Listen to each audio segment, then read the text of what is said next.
Bienvenidos al podcast del Club del Inversor, el podcast donde hablamos de negocios, finanzas, emprendimientos y aprendemos juntos a recorrer el camino de la inversión. Bienvenidos a un nuevo episodio del podcast del Club del Inversor, temporada 2026. Mi nombre es Nicolás Rodríguez y hoy viernes 13 de febrero les doy la bienvenida al episodio número 299.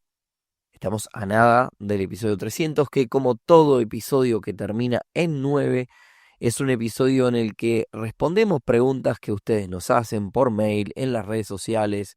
Pero antes, y como siempre, clubdelinversor.uy, la comunidad de negocios más grande del país en donde tenés que estar si estás pensando en invertir. Una comunidad para encontrarte con otras personas que al igual que vos se están iniciando en este mundo de las inversiones. Una comunidad para obtener referencias y hacer contactos, pero por sobre todo, una comunidad para aprender un montón. Por más información, ya sabés, clubdelinversor.uy. Bueno, y ahora sí, sin más, arrancamos con las preguntas del episodio de hoy. La primera pregunta es un mix de varias cosas que nos han llegado y que también se habla a veces en los grupos del club. El otro día, en un grupo en donde hablamos sobre inversiones en bolsa en el club, un socio dijo: yo compré acciones sabiendo que voy a holdear hasta que me jubile. Holdear es que se las va a quedar hasta que se jubile. La ganancia real está en el dividendo. Y acá se abre una discusión enorme, que es algo que también nos han preguntado, porque hay dos formas clásicas de ganar plata en bolsa. La primera es que la acción suba y vender más caro, y la otra es que la acción te pague dividendos regularmente. Ahora, ¿cuál es mejor? Depende de tu objetivo. Invertir en dividendos tiene algo poderoso que es el flujo. Cuando cobras dividendo, de alguna forma sentís que tu inversión está trabajando, tenés un retorno que lo estás mirando y no dependés tanto del precio diario. A mí la verdad me gusta más la del dividendo. O sea, coincido con el socio del club que estuvo hablando de esto. La cuotita está buena, pero tiene un problema. Muchas veces las empresas que pagan dividendo crecen menos. Entonces, invertir por aumento de valor, es decir, esperar que vos compraste un precio X y que ese precio suba, es distinto. ¿A qué apostás ahí? A que crezca la empresa, a que reinvierta la empresa y a una expansión futura. El problema es que, claro, necesitas vender para materializar de alguna forma esa ganancia. Por tanto, tenés que entender cuál es tu objetivo en este caso. Son dos visiones totalmente distintas. Si sos un inversor de flujo, como yo, o inversión de valorización. Es un tema más que nada personal. Hay gente que duerme más tranquila cobrando dividendos porque siente que está ganando con su inversión, y hay gente que prefiere que la empresa reinvierta todo. Y acá el punto para responder la pregunta. Si vas a las matemáticas, en el mercado estadounidense históricamente se generó mucho más retorno por reinversión que por dividendos. Entonces, a mí, contra esta estadística, me gusta más la cuotita, pero en números ha sido mejor el aumento de valor. Entonces, quizá la pregunta debería ser no es cuál es mejor, sino es de qué perfil sos vos. ¿Bien? Siguiente pregunta. Esta es más que una pregunta, una sugerencia que da para un podcast aparte, pero bueno, de hecho lo teníamos como tema, pero intentaremos resumir sobre justamente la temática. Dice: me gustaría que hablen sobre lo que se dijo en el foro de Davos y cómo nos afecta a la hora de invertir. Bueno, en primer lugar, contexto. El Foro Económico Mundial se hizo el pasado mes de enero en Davos, en Suiza, por eso se le dice Foro de Davos. Y básicamente es un lugar donde se juntan jefes de Estado, ministros, bancos centrales, C-levels de grandes empresas y demás. Ahora, ¿qué se dijo importante en esta edición del 2026? Bueno, dos palabras quizás resumen todo esto, que son incertidumbre y competencia. Esto habíamos hecho una investigación para un podcast aparte incluso, pero bueno, vamos a hacerlo cortito. Se habló del crecimiento global y se menciona que la expectativa de crecimiento global es alrededor del 3,1% para este año, 2026. pero con riesgos vinculados a tensiones comerciales, deuda pública, a la tecnología y posibilidad de burbujas de ciertos activos.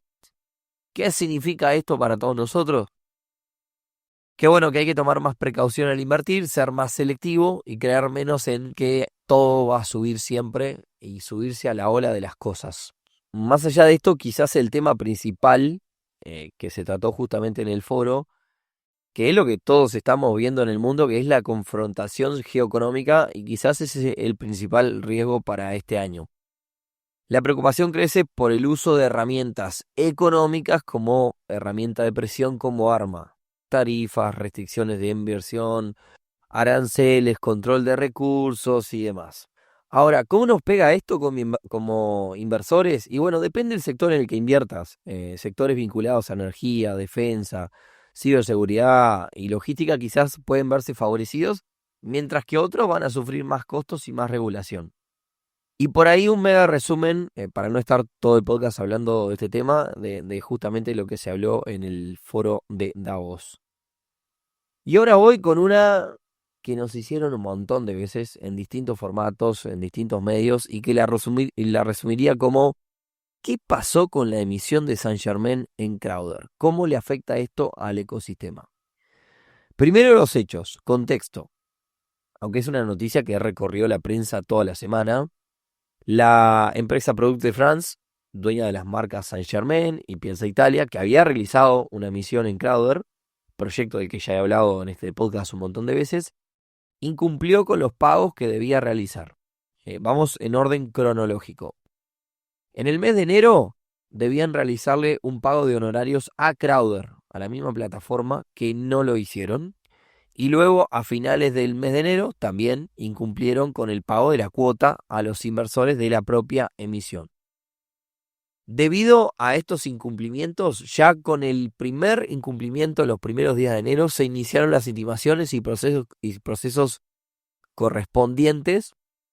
Y en el día de hoy, viernes 13, se está llevando incluso adelante la asamblea, que podría llegar a decidir probablemente el pago total de lo adeudado, es decir, la salida anticipada de todos los inversores, mediante justamente la ejecución de las garantías de la emisión. Eso es el dato, eso es el qué pasó, por si no te enteraste. Ahora bien, ¿cómo se llegó a esto? Bueno, en Crowder las empresas deben presentar informes periódicos de su situación, informes que son publicados en la web misma y que si entran en este momento lo van a poder leer. Y la empresa lo que dice, va presentando distintos informes. Si ustedes leen para atrás, se van a dar cuenta que algunos, que la situación fue cambiando. Y en el último informe que está publicado, hayas invertido o no en esto, vas a poder verlo igual. La empresa lo que dice justamente es que se quedó sin capital de trabajo para sostener la estructura nueva. Es decir, crecieron un montón y se agotaron el capital de trabajo. Básicamente los costos nuevos. Recordemos que con el dinero de la emisión abrieron nuevos locales y se expandieron la fábrica y demás. Y esos costos nuevos los comieron antes de poder ver el retorno de la inversión.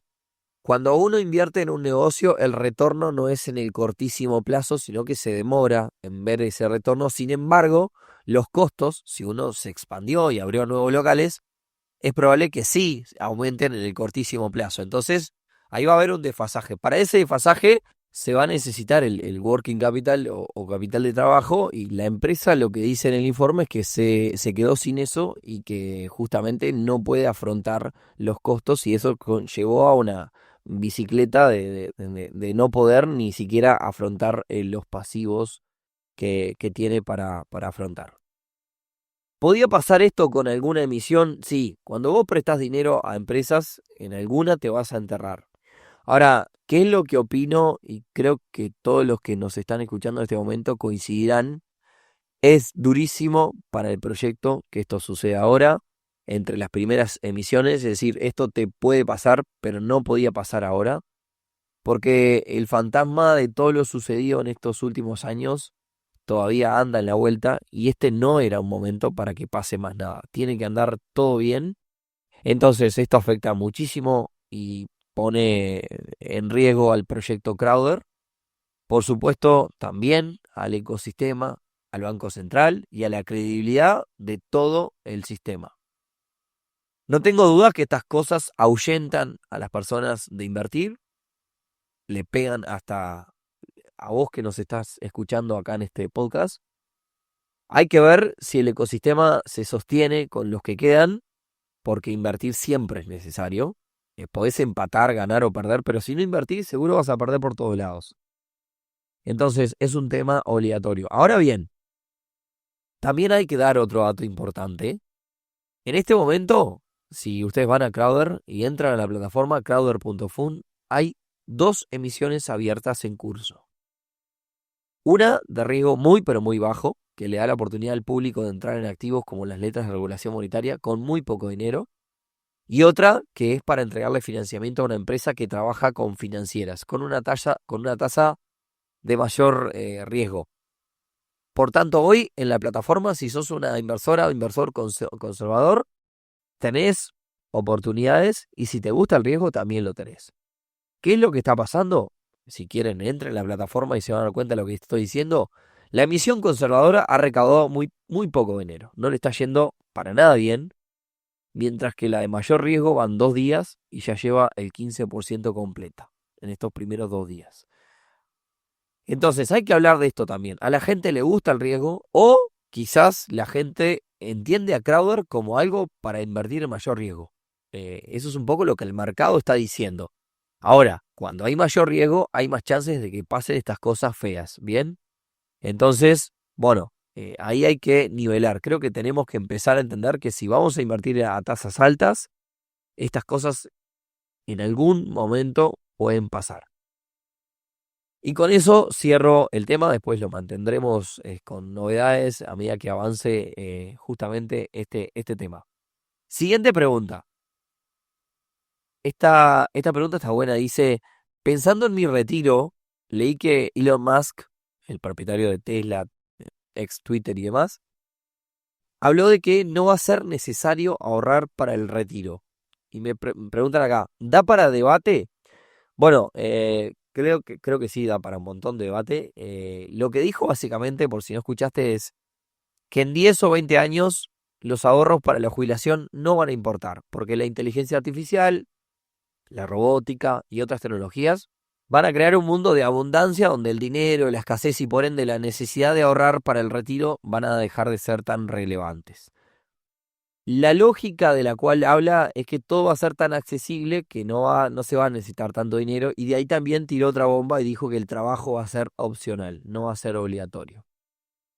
La realidad es que me cuesta creer que en un corto plazo, como él lo menciona, 10 o 20 años, esto suceda, y menos que menos en Uruguay donde las cosas demoran. Creo que está hablando más de un horizonte tecnológico en el cual el mundo, o sea, en el cual Elon Musk se mueve, más que un horizonte financiero en sí mismo. Mi recomendación es no hacer caso a esto. Ojalá tenga razón por el bien de los avances en el mundo, pero la realidad es que si sos joven y en 50 años de última no precisás el dinero para el retiro y lo juntaste, bueno, de última lo usás para otra cosa. Pero sigamos con el plan. La verdad me parece Elon Musk un visionario, pero es bastante tirabombas y hay que tomarlo con cautela. ¿Bien? Siguiente pregunta surgió también en un grupo del club y luego alguien nos lo manifestó en redes sociales. Y dice, compré un apartamento como inversión y me queda la duda. Si lo alquilo en dólares, ¿el precio queda fijo o puede ajustarse, ¿no? Al inquilino, digamos? A ver, las partes pueden pactar la moneda que quieran, pesos o dólares, y también pueden pactar si hay un ajuste o no. Si vos firmás un contrato en dólares y no incluís ninguna cláusula de ajuste, el precio va a quedar en dólares todo el plazo. Incluso cuando se armó debate en el grupo de inversión de inmuebles del club, una persona comentó que sus amigos habían alquilado en dólares y el precio se mantuvo fijo durante todo el contrato sin ajuste. Como dijo alguien también por ahí, de última se puede poner una cláusula que si el dólar sube X versus el peso, también se baje el importe en dólares del alquiler. tener en cuenta que el dólar en sí mismo ya actúa como una especie de ajuste implícito, porque si el dólar fluctúa para arriba o para abajo, también te va a dar más o menos pesos por ese alquiler. Ahora bien, pactar en dólares puede ser una forma de protegerse de la inflación en pesos, pero también estás especulando porque el dólar también fluctúa y tiene inflación. Y para el inquilino lo mismo, si vas a alquilar una propiedad en dólares, estás poniendo el juego, o sea, estás poniendo el tipo de cambio en juego como una variable más. Así que, bueno, es un poco la respuesta. Y para cerrar, y que no sea muy largo este episodio, vamos con una pregunta sobre ETF que me gustaría dividir en dos. La pregunta dice, ¿qué tan seguro es el mecanismo ETF en sí mismo en brokers locales? Y lo quiero dividir en dos, porque ahí tenés riesgos distintos. El broker local y el ETF en sí mismo son dos cosas que van como, tienen riesgos distintos. El broker local o corredor de bolsa local tiene varios riesgos. Fundamentalmente si trabaja con cuenta Omnibus o no. Ahí como que también se dividen otros dos caminos.